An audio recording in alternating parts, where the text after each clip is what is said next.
Brought to you by Sharda University. Where the software engineer meets the gifted content writer. The world comes together at Sharda University. उपराष्ट्रपति जगदीप धनखड़ ने कुछ वक्त पहले देश के judiciary system पर सवाल उठाए थे। उस दौरान उन्होंने जस्टिस यशवंत वर्मा का उदाहरण दिया था, वही जज जिनके सरकारी आवास पर नोटों से भरी बोरियां मिलने का आरोप है। इसके बाद अब दिल्ली के एक और जज से जुड़ा नया मामला सामने आया है। दिल्ली के साकेत कोर्ट में एक जुडिशियल मजिस्ट्रेट हैं, नाम है कार्तिक टपारिया। इनके खिलाफ हजरत निजामुद्दीन थाने के एसएचओ पंकज कुमार ने एक कंप्लेंट की। दरअसल ये पूरा मामला पिछले 1 साल से चल रहा है।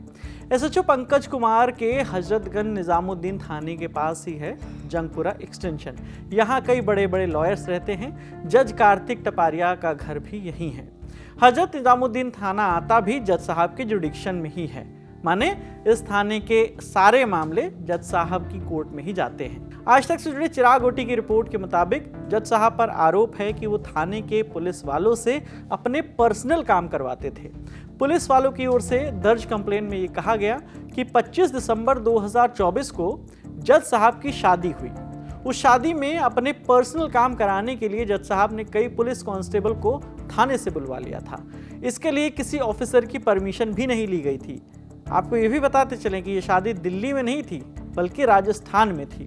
तो यहाँ सवाल ये है कि कोई भी जज पुलिस वालों को अपनी शादी में काम कराने के लिए किस अधिकार से बुला सकता है। इसके अलावा जज साहब की शादी से कुछ वक्त पहले 17 दिसंबर 2024 को हजरत निजामुद्दीन थाने के एक हेड कांस्टेबल ने थाने में फ़ोन किया, बताया कि मैं जज साहब के काम से मेरठ आया हूँ। उन्होंने मुझे यहाँ क्रिकेट बैट और ग्लव्स लाने के लिए कहा है, जिसका बजट है 18 से 20 हज़ार रुपए के बीच। लेकिन यहाँ मामला यह है कि जज साहब ने क्रिकेट की किट तो मंगवाई लेकिन उसके पैसे भी नहीं दिए।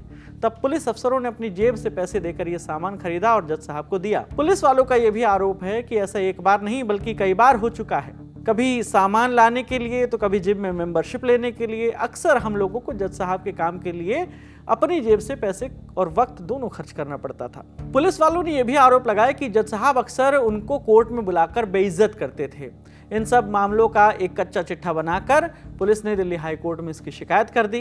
इसके बाद हाई कोर्ट के रजिस्ट्रार जनरल अरुण भारद्वाज ने इस पर तुरंत एक्शन लेते हुए 15 जुलाई को एक आदेश पारित किया और हाई कोर्ट ने जज को साकेत कोर्ट से हटाकर उन्हें 30 हजारी कोर्ट में प्रिंसिपल डिस्ट्रिक्ट और सेशन जज कार्यालय में भेज दिया है। फिलहाल इस खबर में इतना ही। आप दर्शकों की इस पर जो भी राय है आप हमें कमेंट सेक्शन में जरूर बताइएगा।